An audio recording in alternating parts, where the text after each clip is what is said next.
Hi!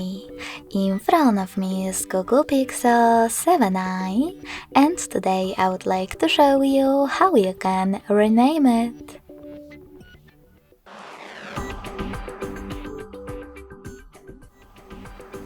You need to begin by opening Devices Settings and scrolling all the way down right away. When you're ready, click on About Phone.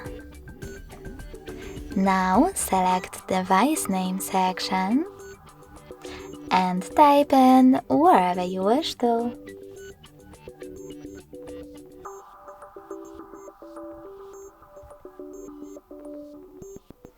Then, to save your changes, click on OK in the pop-up.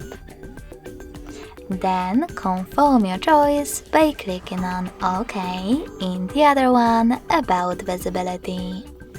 So when I do that, as you can see, name of my smartphone has changed.